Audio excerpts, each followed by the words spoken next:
자, 이번 시간에는 이제 근현대사, 즉 우리가 중학교 과정의 역사 과정의 거의 마지막 마무리입니다. 그래서 이번 시간에 민주주의 발전하고 뒤에 뭐 자유 5단원까지 맞아 보고, 그리고 나서 다음번 영상에는 총정리 영상 올라갈 수 있도록 하겠습니다. 자, 지금 민주주의 발전에서 우리가 어떤 내용을 보게 되냐 하면, 지난번 시간에 이제 남한만 단독으로 정부가 구성되었다까지 우리가 정리했었어요. 자, 그래서 우리가 민주공화정이 만들어졌다. 대한민국 임시정부는 헌법을 제정하고 민주공화정을 규정합니다. 그래서 남한에만 단독으로 민주공화정이 들어서게 됩니다. 그리고 나서 이제 5월 10일 날 선거를 통해서 국회를 구성하게 됩니다. 자, 그 다음에 이제 헌법을 만들었겠죠. 그죠? 그래서 헌법도 만들고 그 헌법을 제헌헌법이라고 합니다. 그래서 그 헌법 속에는 우리나라는 민주공화국이다 라고 이제 딱 기재를 해놨어요. 자, 그래서 우리가 이제 이승만이 대통령으로, 초대 대통령으로 선출되게 됩니다. 그래서 이제 지금 현재 친일 시기를 거쳤잖아요. 그지? 그러니까 일제강점기를 거쳤으니까 이제 반민족 행위 처벌법이라는 것이 만들어집니다. 그래서 반민족 행위 처벌법이라는 걸 만들어서 친일 행동을 했던 사람들을 벌을 주기 위한 그런 법입니다. 자, 그래서 그런 사람들을 조금 친일적인 행동을 했던 사람들을 찾아내서 벌을 주는 그런 이제 어떤 법률들이 제정되기도 했었어요. 하지만 이것은 제대로 실천되지는 못했습니다. 왜냐하면 친일파를 했던 사람들이 미군이 우리가 소련과 미군이 우리나라를 반반 나누어서 신탁통치 지금 대신 통치를 하게 되었죠. 그래서 이승만 정권이 들어서기는 했지만 그 이승만 정권을 조정하는 것을 미군이 이제 도와준다라는 명분으로 미군정이 들어와 있고 우리나라의 대표를 뽑은 것이기 때문에 미군정에서는 우리나라를 원활하게 감시하려면 그동안 행정 업무를 해왔던 사람들이 필요했을 거야. 그래서 친일적인 행위를 했던 그런데 행정을 담당하고 있던 그런 친일파들이 대부분 친미파로 바뀌어서 고스란히 정권을 또 이어갔기 때문에 반민족 행위처벌법이 허울상 만들어지긴 했지만 실제로는 친일파들이 제대로 된 대가나 벌을 받지 못했어. 그지? 그래서 그런 친일적인 행위를 했던 사람들이 친미파가 되고, 그럼 또 친미파들이 계속해서 정치에 남아서 어떤 정치를 해오는 그런 악순환이 되고 있어. 그래서 우리가 그런 부분들도 이제 조금씩 생각해 볼 필요는 있겠다. 그자? 자, 어쨌든 반민족 행위 처벌법 같은 것들이 만들어지기도 했다. 그 다음에 농지개혁법 같은 것들이 만들어져서 우리 기억나요? 1910년도에 처음에 일제강점기에 들어갈 때 일본이 우리나라의 토지를 모두 빼앗아서 일본인들한테 헐값으로 넘기기 위해서 1910년대 토지조사 사업을 했었어. 그래서 그런 토지조사 사업을 실시했었잖아. 그래서 그런 토지들을 또다시 이제 제대로 된 농민들에게 자신의 토지를 갖다가 이제 다시 나눠줘야 되겠지, 그지? 그래서 농지개혁법 같은 것들이 이제 실시되었다.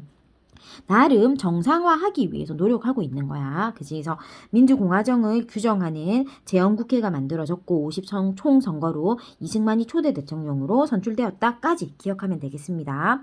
자, 그랬는데 이제 이승만이 이제 욕심이 생긴다. 장기 집권을 시도하는 거야. 그러니까 대통령이 자기가 되기는 했는데 계속적으로 대통령을 하고 싶은 거지. 그래서 자, 대통령 직선제 개헌안을 강압적으로 통과시키게 됩니다. 자, 그래서 뭔가 헌법을 개정해서 자기가 계속적으로 대통령을 하고 싶었던 거야. 초대 대통령은 연임 여러 번 해먹을 수 있다. 이렇게 헌법을 바꾸고 싶었던 거야. 그래서 결국은 4.4.5입이 뭐냐 하면 국회의원들이 찬반 투표를 통해서 그 헌법을 고칠지 말지를 결정하게 되거든. 그런데 이제 애매하게 이제 반올림 해가지고 이 헌법은 개헌되었다. 이렇게 하면서 이제 개헌 통과안을 딱 제시를 한 거야. 그러니까 이제 사람들이 야, 이거는 조금 잘못된 거 아닌가 하는 생각을 가지게 됐던 거지. 그러던 이제 그렇게 이제 생각하고 있다가 이제 선거는 이제 이루어졌어. 그래서 선거가 있는데 선거 날 부정선거가 있었던 거야. 자, 그래서 그 부정선거를 갖다가 규탄하는 사람들이 막 시위를 전개했는데 김주열이라고 하는 학생이 이제 시신이 발견된 거야. 그래서 이제 사람들이 이제 학생이 죽은 시신을 보니까 이제 화가 났겠지, 그지? 그래서 이제 왜냐하면 그 앞에 대통령 우리가 개헌안 할 때도 뭔가 조금 이거는 부정한 방법이다라고 생각했던 거야, 사람들이 모두 다. 그래서 그랬는데 불구하고 헌법도 부정하게 개헌해놓고 또 부정선거까지도 했던 거야. 그러니까 이제 화가 나서 시위를 했는데 또 그 학생을 무참하게 죽인 시신이 발견됐네. 그러니까 이제 사람들이 이제 화가 나서 전국적으로 시국선언 발표하고 대통령 너 내려와라 하면서 하야 요구가 있었던 거지. 그래서 결국은 이승만은 물러나게 된다. 그게 바로 4.19 혁명이다. 자, 그래서 이 4.19 혁명을 통해서 우리는 장기 독재 정권이 무너지고 민주주의를 되찾았다라고 봅니다. 그래서 4.19 혁명을요, 물어보는 그런 결과를 물어보는 문제들이 굉장히 시험에 많이 나옵니다. 그래서 4.19 혁명이 왜 일어났다? 아, 이승만이 부정선거를 해서 일어났다. 그래서 결과 어떻게 됐다? 그 독재가 무너지고 민주주의가 만들어졌다. 그 정도는 기억해야 됩니다. 자, 그 다음에 이제 그리고 나서 들어서는 게 장면이라고 하는 사람이 이제 정치를 이어받게 됩니다. 그래서 내각 책임제라는 것이 등장하면서 내각 책임제라는 건 뭐냐면 총선거에서 이제 승리한 당이 그 당이 정치를 갖다가 해 나가는 걸 내각 책임제라고 해요. 자, 그래서 이제 국무총리로 장면이 만들어졌고요. 그 다음에 그 윤보선이라고 하는 대통령이 다시 선출되게 됩니다. 자, 하지만 이제 뭐 큰 성과를 이루지 못했다 이런 말 나오죠, 그죠? 자, 그리고 윤보선이 대통령으로 있었을 때, 자, 이제 쿠데타가 일어납니다. 자, 박정희라고 하는 아저씨가 5월 16일 날 군사 정변을 일으켜요. 정변이란 건 뭐냐면 군대 장군이었거든요. 그죠? 장군이었는데 군대를 동원해가지고 대통령을 이제 없애고 자기가 정권을 잡은 거야. 근데 우리나라는 분명히 민주주의 공화정이라고 했잖아. 투표를 통해서만 대통령이 될 수 있는데 그런 과정을 거치지 않고 군사 정변을 일으켜서 자기가 정권을 잡은 거야. 자, 그래서 이제 대통령 중심제로 헌법을 만들고 나서 자기가 대통령이라고 하면서 대통령에 당선이 돼. 그러니까 이제 좀 말은 안 되지만 어쨌든 이런 상황이 벌어졌고 사람들은 이런 쿠데타가 무서워서 말을 하지 못했던 거야.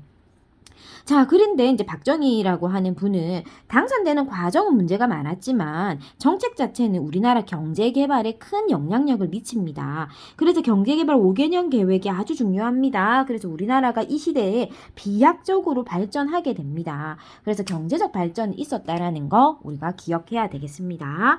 자, 하지만 이제 또 이런 권력이라는 것이 누구나 오랫동안 가지고 싶은가 봐. 자, 뭐 정치를 열심히 잘 경제적인 부분에서는 민주적인 부분에서는 악영향을 미쳤지만 경제적인 부분에서는 큰 영향력을 끼친데 뭐 좋은 긍정적인 발전을 가지고 오긴 했어요. 하지만 이제 이분도 계속해서 자기가 장기 집권을 하는 걸 원했던 거예요. 자, 그래서 이제 삼선 개헌 또 헌법을 계속해서 개헌해가지고 대통령을 계속해서 자기가 하는 거야. 자, 그러면서 이제 드디어 이제 일이 터집니다. 유신개헌이라고 해서 유신헌법을 제정합니다. 이 유신헌법이라는 건 뭐냐면은요, 대통령의 이제 중임이란 거면 자기가 지금 3번까지도 했잖아. 근데 4번도 하고 5번도 하고 계속 하고 싶은 거야. 그래서 영구집권하도록 유신헌법의 내용은 뭐다? 대통령을 계속해서 한 사람이 계속 할 수 있도록 그걸 헌법으로 고치려고 한 거야. 그래서 사람들이 또 이제 그 말을 듣고 그 말도 안 된다 하고 이제 들고 일어났겠지, 그지? 자, 그래서 사람들이 시위를 막 했는데 정부가 그걸 가만 안 놓겠지, 그지? 긴급조치 같은 거 발동해가지고 또 총을 쏘고 하고 사람들을 죽였어. 그게 또다시 사람들을 또 일어나게 해서 부마민주항쟁으로 이루어집니다. 이 부마민주항쟁은 그러니까 부산이나 마산, 그런 부산과 마산 지역에서 크게 항쟁이 일어나게 됩니다. 그래서 유신철폐를 요구하는 진짜 대규모 시위였거든요. 그래서 아직까지도 이런 부마민주항쟁의 그런 재판들이나 이런 것들이 계속되고 있습니다. 그래서 되게 멀리 있었던 일 같지만 실제로는 최근에 있었던 일입니다. 1979년이니까. 그죠? 그래서 아직까지 이제 해결되지 않은 부분들도 있어요. 하지만 어쨌든 이런 용기 있는 시민들의 민주항쟁 덕분에 결국은 유신체제는 붕괴되게 된다. 그죠? 그래서 우리나라 민주주의는 여러분이 지금 현재 4.19 혁명부터 들어서 알겠지만 4.19 혁명도 마찬가지, 부마민주항쟁도 마찬가지, 곧 이어질 5.18도 마찬가지입니다. 시민들이 피를 흘리고 땀을 흘려서 한 걸음 한 걸음 그거를 갖다가 만들어낸 민주주의다라고 봐야 해요. 자, 그리고 나서 이제 박정희 어떤 독재가 끝나냐라고 했더니 또 5.18 민주화 운동이 일어나요. 왜 일어나게 되냐 하면 또다시 군부 쿠데타가 일어납니다. 자, 12.12 사태라고 하는데 전두환이라고 하는 장군이 있었어요. 박정희 후배야. 그러니까 박정희가 그런 식으로 군부 쿠데타를 통해서 정권을 쟁취하는 걸 본 거야. 그래서 이제 전두환도 똑같은 방법으로 군부가 정권을 장악합니다. 그게 12.12 사태야. 그러니까 시민들이 이제 부마항쟁으로 그 많은 피를 흘려서 박정희가 지금 퇴진되었는데 또다시 군부가 정권을 장악하니까 사람들이 시위를 벌였겠죠. 그죠? 그 시위를 갖다가 계엄령을 발표해가지고 군대를 동원해서 사람들한테는 북한 공산당이 쳐들어왔다라고 거짓말을 하고 그 지역을 아예 봉쇄해버려. 봉쇄해가지고 우리 그 아주 유명한 사건이죠. 그죠? 영화 택시라는 영화에서도 잘 나와 있죠. 그죠?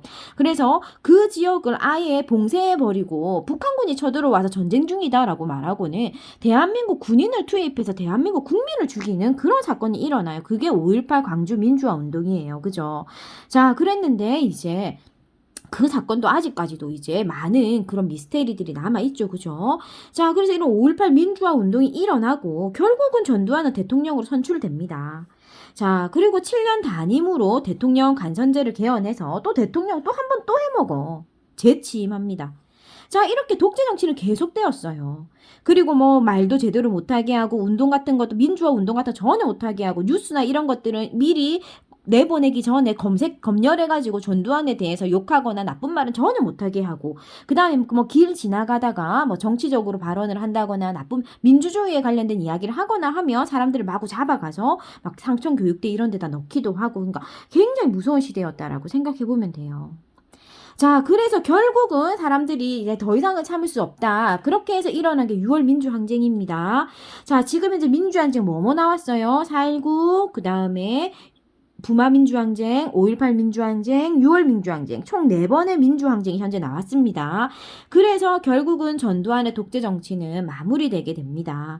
자, 그래서 결국 6월 민주항쟁을 보면 대통령 직선제로 만들어져요. 그러니까 지금 현재 우리가 대통령 선거한다라고 해서 우리가 만 20세, 만 19세 이상의 사람들이 가서 투표날 투표를 다 하죠. 그걸 만들어낸 그런 항쟁이 6월 민주항쟁이라는 거예요. 그래서 6월 민주항쟁의 결과 6.29 민주화 선언이 발표되고 대통령을 모두 국민이 직접 가서 투표로 뽑는 직선제로 바뀌게 됩니다. 그리고 그 뒤에 이제 대통령에 당선된 사람이 노태우 대통령입니다. 자, 그래서 직선제 이후에 대통령에 당선된 사람들 한번 쭈루룩 볼까요? 자, 노태우, 김영삼, 김대중, 노무현, 이명박, 박근혜까지 우리가 쭉 볼 수 있습니다. 자, 그래서 어떤 항쟁으로 인해서 어떤 결과가 있었는지 반드시 점검하시도록 할게요. 알았죠? 중요합니다. 시험에 많이 나오는 단원입니다. 자, 그 다음에 이제 마지막입니다. 평화 통일을 위해서 우리는 어떤 노력을 했느냐라는 거 알 수 있어요. 우리는 6.25 전쟁이라는 거를 대한민국 정부가 단독으로 수립되고 난 이후에 남한과 북한으로 딱 나누어져 버렸잖아. 그래서 남한은 자유민주주의고 북한은 사회주의였거든.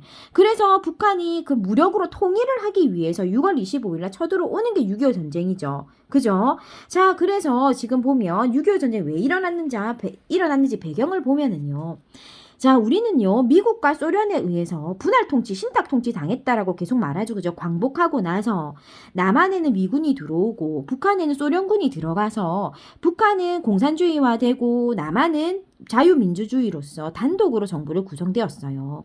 자, 그러면서 이제 미국에서도 에치슨 선언, 소련과 북한의 비밀군사 협정 같은 것들이 체결되면서 완전히 두 나라가 별개의 나라로 이렇게 갈라지게 되는 겁니다.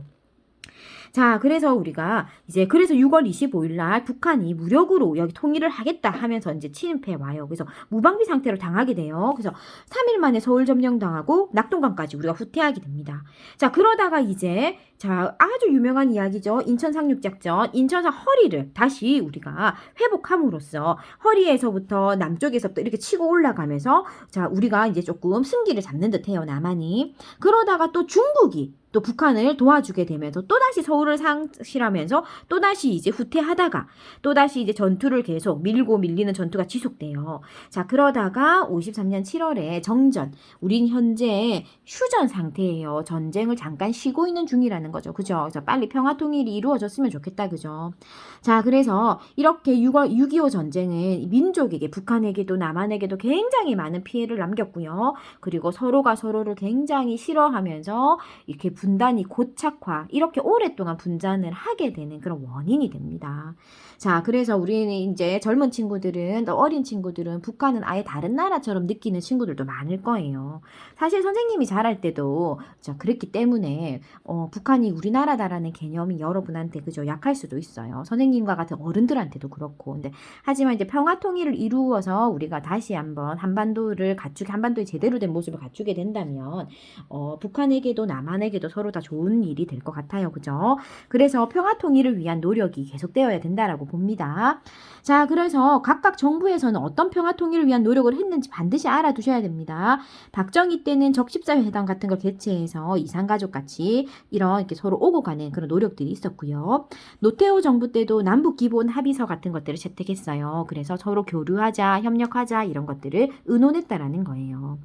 그 다음에 이제 김대중 정부 때도 햇볕 정책 같은 정책을 통해서 북한이 어려울 때 남한이 좀 도와주고, 그 다음에 이제 금강산 같은 것들도 남한에서 관광을 좀 갈 수 있고, 또 공장 있죠, 공장. 개성에다가 공장을 만들기도 하고. 그래서 남한에 살고 있는데, 우리 아빠 분명히 남한에 살고 있는 우리나라 사람인데 북한의 개성에다가 공장을 만들어서 북한으로 출퇴근하시는 분들이 있었어요, 그 당시에. 그래서 그만큼 굉장히 많은 어떤 발전을 이루어냅니다. 그리고 이제 노무현 때 남북 정상회담이 개최되면서 또 평화와 번영을 위한 노력을 하고 있는데, 지금 현재는 남한과 북한의 사이가 좀 많이 경색되어져 있죠, 그죠? 그래서 이렇게 좀 좋은 시절도 있다가 또 다시 나빠졌다가 좋아졌다가가 반복되고 있는 것 같아요. 하지만 통일에 대한 노력은 계속돼야 되겠죠, 그죠? 그래서 바로 이전 정부였던 문재인 정부 때는 뭐 문재인 대통령께서 북한으로 방문하셔가지고 북한에서 연설을 하기도 했었어요. 그래서 그런 좋은 기류가 계속되었으면 참 좋았겠죠, 그죠? 자, 그래서 통일을 위한 노력은 계속돼야 된다라고 생각하시면 됩니다. 그래서 여기서 중요한 포인트는 뭐다? 우리가 남한이 대한민국 정부를 단독으로 수립하면서 왜 6.25가 일어나게 되었는지에 대해서 6.25의 과정 간단하게 아셔야 되고요. 통일을 위한 노력에서 뭐 남북 기본 합의서나 6.15 남북 공동선언 이런 것들도 내용 정도 반드시 알아두셔야 됩니다. 알겠죠? 그래서 여기까지가 우리가 중3 역사의 끝입니다. 그래서 다음 시간에는 총정리 영상 올릴 수 있도록 하겠습니다. 자, 열공하세요.